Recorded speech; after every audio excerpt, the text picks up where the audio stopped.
We are live again with energy.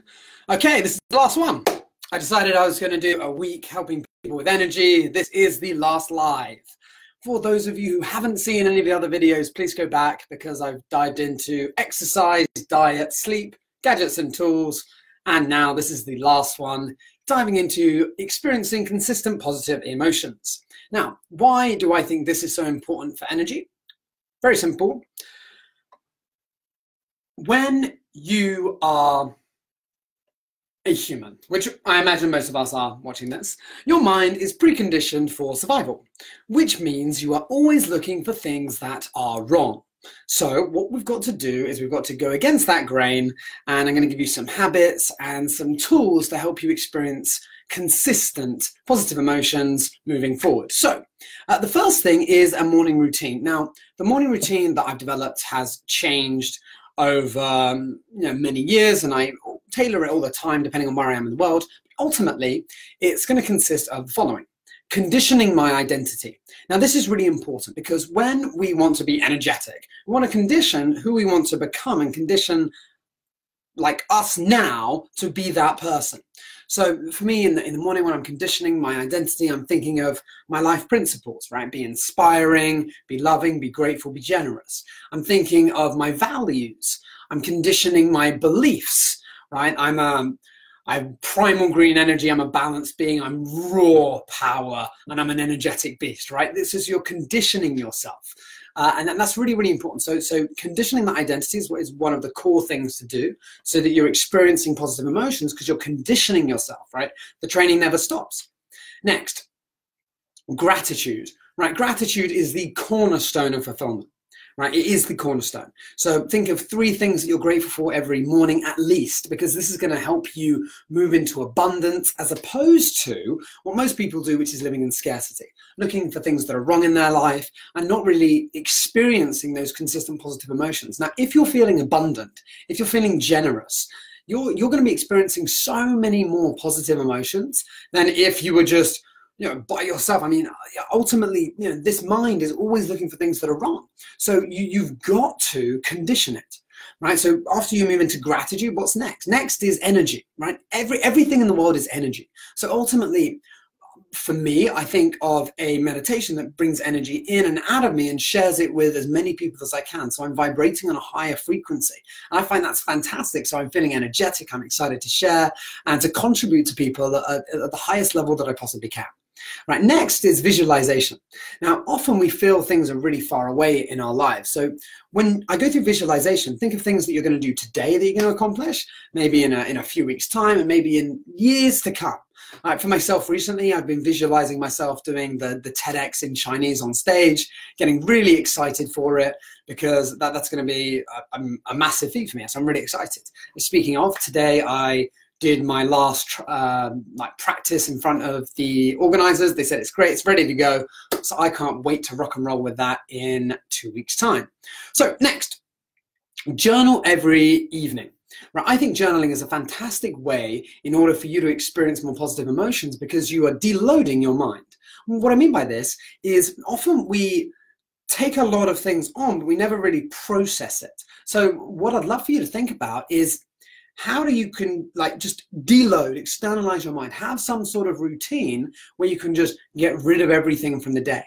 When I was speaking on radio yesterday, Susan and I, we were chatting and we were speaking about how you need to have some sort of routine, be it a shower, a journal, or something that just acts as a metaphor for you to just deload, de-stress, and get a good night's sleep. Next, ULM. So ULM is the Ultimate Life Management System. I do this every Sunday. For those of you who don't know what this is, it's a program that I've got which basically helps people manage their life. But in essence, right, this is what happens. I look and reflect on my week. And I look at the categories that are most important to myself. So I dive into everything from health to relationship to my what else we got? We've got business, like just everything. And I ask specific questions so that I'm constantly redirecting my mind so I know what's happening. But I ask them in a way where I'm not looking for things that are wrong, but ultimately I'm looking for things that are going right in my life as opposed to, the things that are wrong and things that are right are always there. The question is what are you going to focus on? So within that weekly evaluation, I look at my life and I evaluate and I see how I'm doing. And then I go into a weekly system where I schedule all my tasks, I get everything ready, I look at my vision, and I go through every single step. So very simply, I am ready and rearing to go for the next week. I know the tasks that I need to work on. I've scheduled how much time I have free because I've got client calls, I've got things that are scheduled, talks, things like that. And in the time that I have free, I schedule tasks. I know I'm ready to rock and roll. And that gets me in a great mood. Like my Sunday is so important, and that in and of itself just gets me ready. Honestly, if you have a Sunday where you organize your week, you reflect and you think about some questions to ask yourself, and you allow yourself to celebrate the wins and the mini successes, I am telling you now, you're going to feel so many positive emotions. You're going to be ready to roll like fly. It's wicked. Something else is that every day I write out my plan and I reflect on 3 wins every day. Once again, looking for the small wins that really matter. I was chatting to a client the other day, and she was speaking about how she couldn't celebrate because it wasn't big enough. I was like, oh, come on now. If you can't celebrate the small wins, when can you celebrate the big wins, right? It's incredibly important for us to celebrate everything in our lives as opposed to just the big things when and if they happen, right? Because it's the small steps that really lead up to it. Next, love tank. So I think love tank is wicked. I nicked it from the 5 love languages, and I think I've improved it, but you can see. So Ev and I, every single week for the past almost 3.5 years now, have asked a series of questions to each other, and this is specifically for our relationship. Number 1, how loved have you felt on a scale this week, on a scale of 1 to 10? Right, so how loved you, what is your love tank, right? And rate it on a scale of 1 to 10.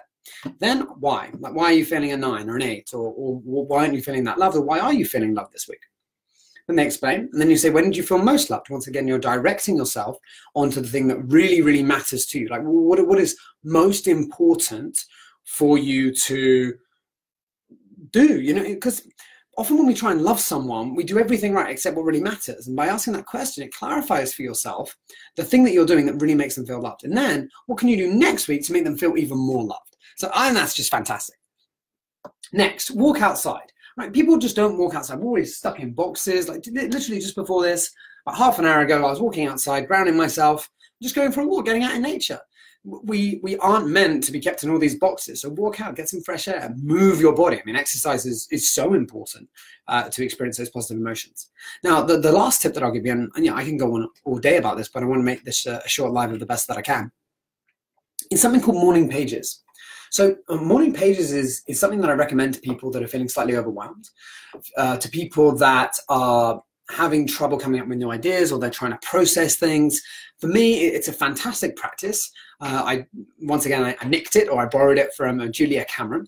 And in essence, you write 3 sides of A4 immediately when you wake up, no more, no less. It boosts your creativity, it allows you to de-stress, it doesn't make you write too much, too little, and it is a fantastic thing to do. I don't do it all the time, but when I do, I feel incredibly grounded. If I'm feeling overwhelmed, this is a great way for me to process all my emotions. So with that said, thank you very much for joining me on all these lives optimizing energy over the past week. I really hope you found it helpful. Share this with anyone that you think will benefit, and I look forward to chatting to you soon when I decide on my next lives.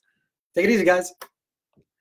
Let's end this one, and let's end this one. Bye.